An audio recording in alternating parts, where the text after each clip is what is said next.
नई परख के राष्ट्रीय मुद्दा कार्यक्रम में आप सब लोगों का स्वागत है। हमारे साथ प्रोफेसर अभय कुमार दुबे हैं और हम इनसे देश की राजनीति के बारे में बातचीत करेंगे। अभय सर नमस्कार। नमस्कार।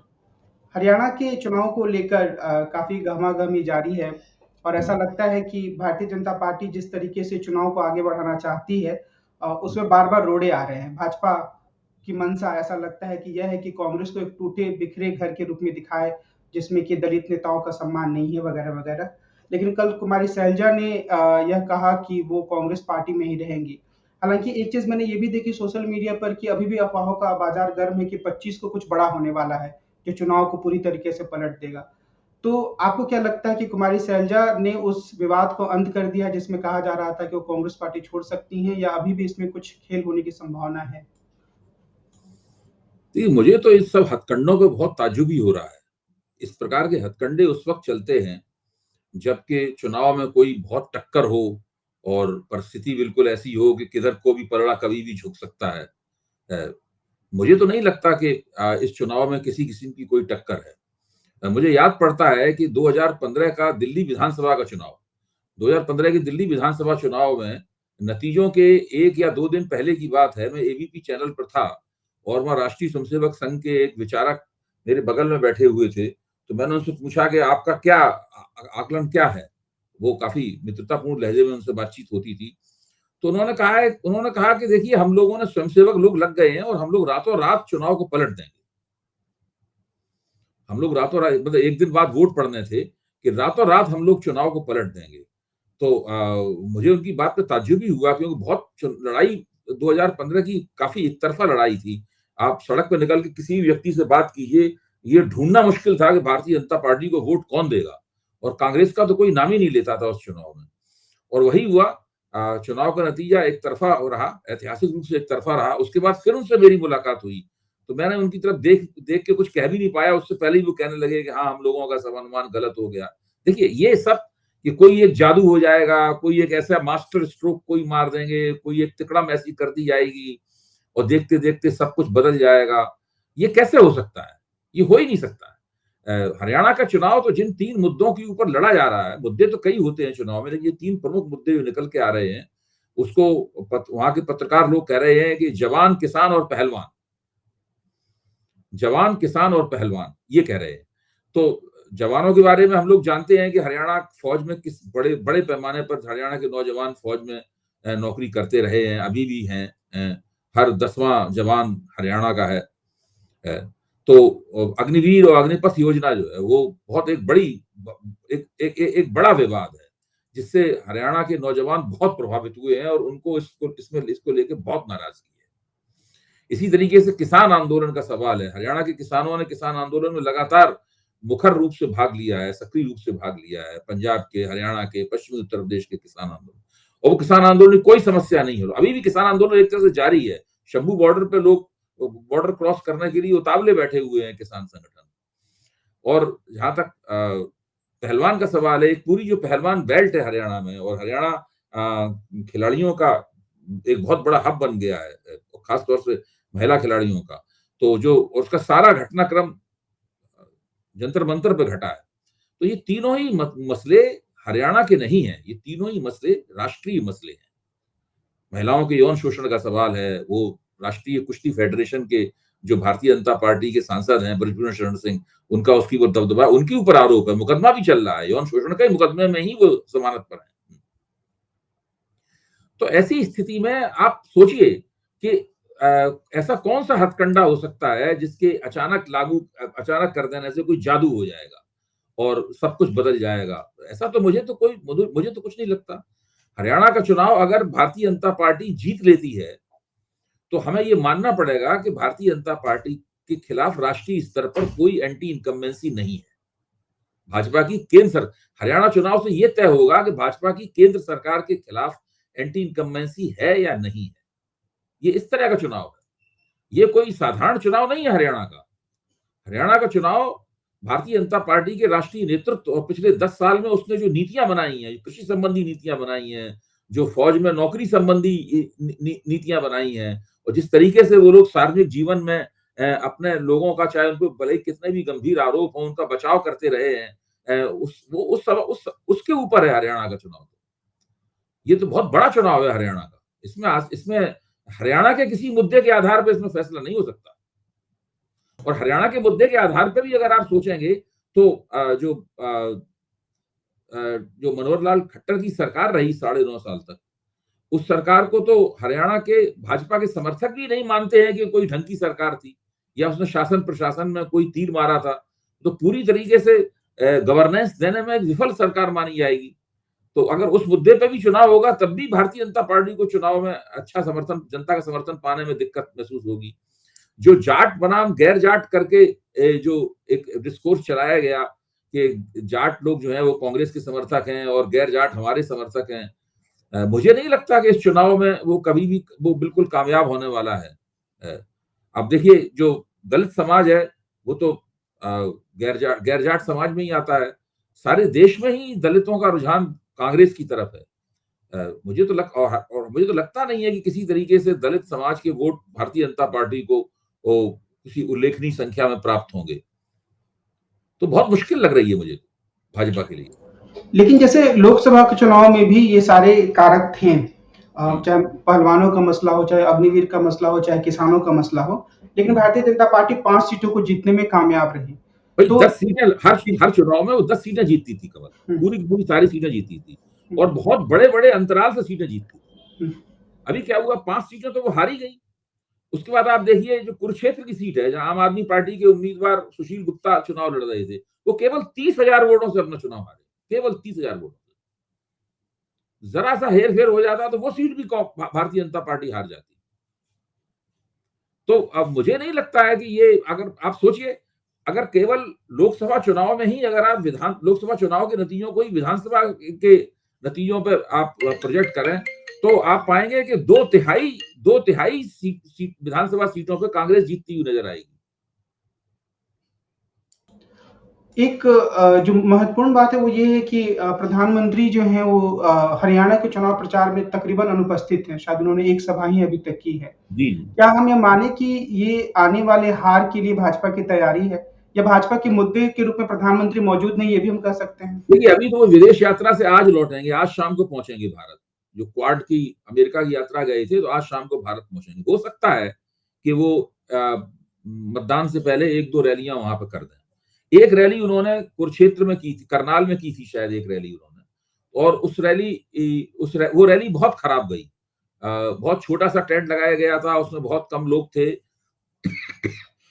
प्रधानमंत्री ने बोलना शुरू किया तो लोग उठ के जाना शुरू हो गए। एक तरह से देखा जाए तो प्रधानमंत्री की जो साख रही है मतदाताओं के बीच में और हरियाणा के मतदाताओं के बीच में खास तौर से, उस लिहाज से वो एक बहुत ही खराब रैली थी, जिसके संकेत भारतीय जनता पार्टी के लिए अच्छे नहीं थे।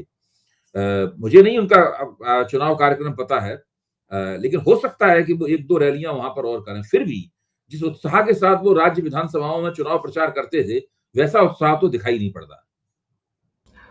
क्या भारतीय जनता पार्टी को आरएसएस का समर्थन इन चुनाव में मिलता हुआ दिख रहा है या आरएसएस उदासीन है? नहीं, हरियाणा में तो मुझे नहीं मिलता हुआ दिख रहा है। हरियाणा में मेरे पास जो खबर है, जो वहां के पत्रकारों द्वारा ही बताई गई खबर है कि जब टिकटों का बंटवारा हो चुका भाजपा में, तो वो सूची राष्ट्रीय स्वयंसेवक संघ के वहां पर जो जिम्मेदार लोग हैं, जो राष्ट्रीय स्वयंसेवक संघ का सारा कामकाज देखते हैं, उनको दिखाई गई। तो उन्होंने उसके ऊपर अपनी एक तरह से नाखुशी जाहिर की और बिना कोई टिप्पणी किए हुए उन्होंने वो सूची लौटा दी। तो मुझे नहीं लगता कि संघ के स्वयंसेवक बहुत उत्साहपूर्वक भारतीय जनता पार्टी की वहां पर कोई मदद करने जा रहे हैं। भारतीय जनता पार्टी बहुत तरह तरह की समस्याओं की शिकार है। जैसे मान लीजिए एक तरफ आप जाट गैर जाट डिस्कोर्स चलाते हैं, आपने इस तरह टिकट बांटे हैं, तो वो नेता जो गैर जाट समाज को भाजपा के पक्ष में गोलबंद करते रहे हैं बहुत लंबे अरसे से, वो सारे के सारे नेता नाराज हैं। बहुतों के टिकट उन्होंने काट दिए हैं, सब वरिष्ठ नेता हैं। जब भारतीय जनता पार्टी की वहां पर कोई पूछ नहीं थी तब भी वो चुनाव लड़ते थे और एक आध उसमें जीतता भी था। तो जो नीति उन्होंने अपनाई है, उस नीति से उनको क्या फायदा होगा ये चुनाव नतीजे ही बता पाएंगे। लेकिन अभी तक देखने से तो यही लग रहा है कि उन्होंने एक कुछ अलग हटके चुनाव लड़ने की कोशिश जरूर की है टिकट बंटवारे से, लगता है। लेकिन उसका क्या ठीक ठीक परिणाम निकलेगा, ये अभी मुझे नहीं लगता कि वो भाजपा के बहुत ज्यादा पक्ष में जाएगा। देखिए हरियाणा में एक खास तरह की स्थिति बन गई है जो आमतौर पर चुनावों में नहीं बनती है। एक तो पसोपेश खत्म हो गया है इस चुनाव में। ये जो एक पसोपेश होता है ना कि हम, जैसे मैं कभी भी चुनाव के बारे में भविष्यवाणी नहीं करता। भविष्यवाणी करता भी हूं तो बहुत सारे किंतु परंतु के साथ मैं बोलता हूं।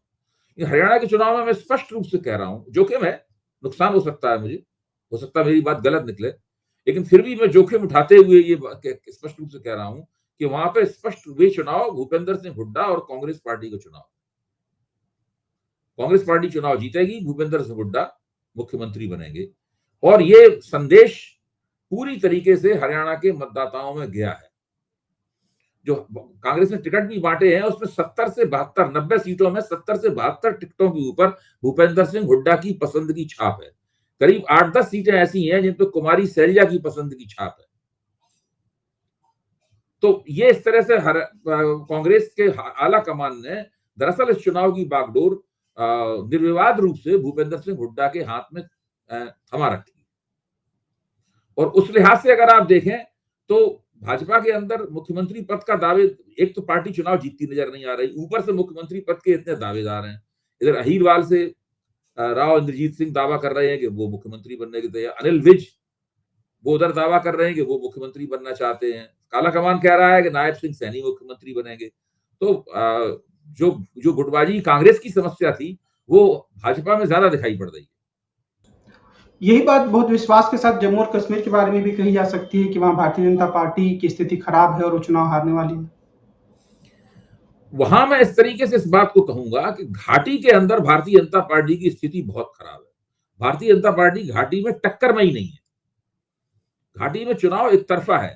कांग्रेस और नेशनल कॉन्फ्रेंस के बीच में जो समझौता हुआ है उसमें अगर कोई गड़बड़ा रहा है तो इंजीनियर रशीद जैसे लोग गड़बड़ा रहे हैं, वो भारतीय जनता पार्टी नहीं गड़बड़ा रही है। तो घाटी में चुनाव बिल्कुल एक तरफा हो गया है। जम्मू में टक्कर है। जम्मू में ऐसा नहीं है कि भाजपा के पक्ष में एक तरफा हो, घाटी में भाजपा के खिलाफ एक तरफा हो। घाटी में भाजपा कहीं लड़ाई में है नहीं, और जम्मू में भाजपा को कांग्रेस और नेशनल कॉन्फ्रेंस टक्कर दे रही है। जम्मू में भाजपा का अच्छा आधार है, लेकिन कांग्रेस का भी पुराना आधार है और नेशनल कॉन्फ्रेंस का भी वहां पुराना आधार है। ऐसा नहीं है कि भाजपा वहां जम्मू को स्वीप कर देगी, जम्मू में इनका सुपड़ा साफ कर देगी और ये भाजपा का सुपड़ा साफ कर देंगे।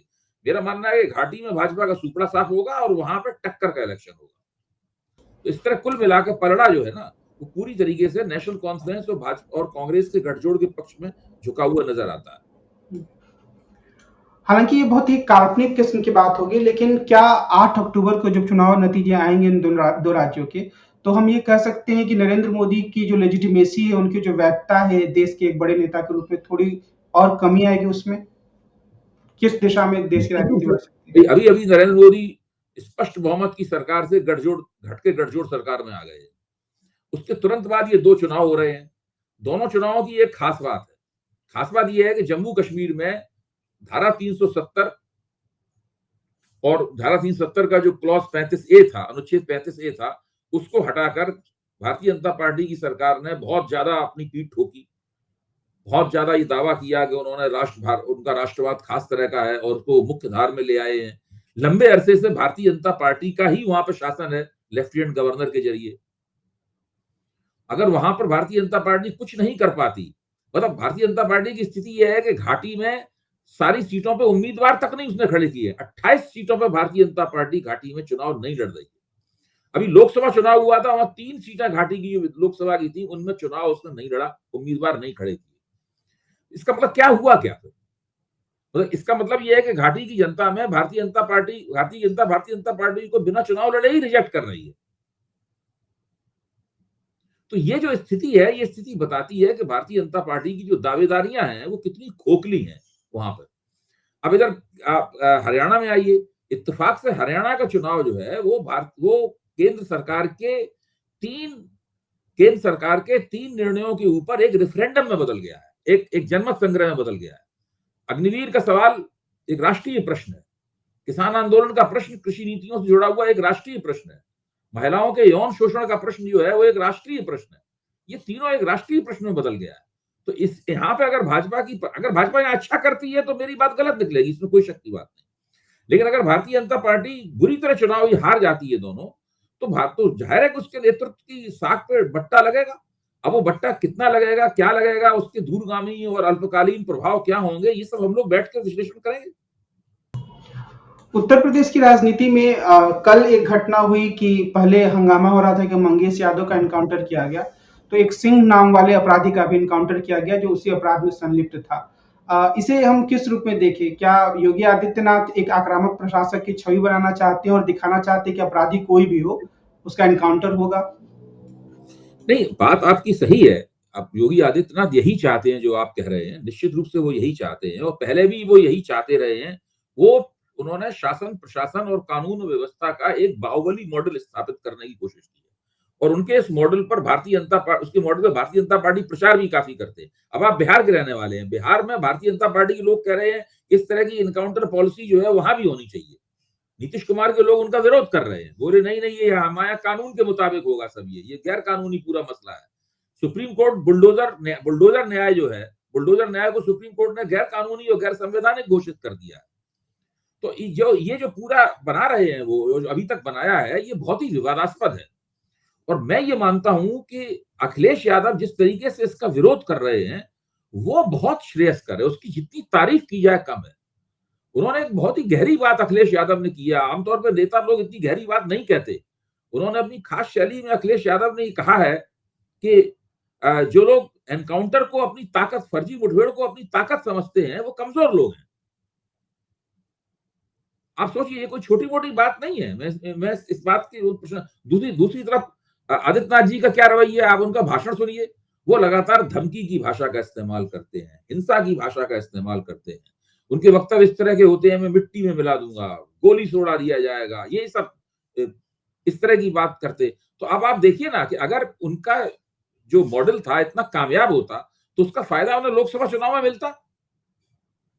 जाहिर है कि शुरू में जो लाभ मिला उन्हें बाहुबली मॉडल का, प्रशासन के बाहुबली मॉडल का जो लाभ मिला, वो धीरे धीरे करके लाभ खत्म हो गया और अब स्थिति यह है कि लोकसभा चुनाव में बुरी तरह हार के बाद में अब उनके सामने चुनौती यह है कि ये जो उपचुनाव है, हम इन्हीं में किसी तरीके से जीत जाएं।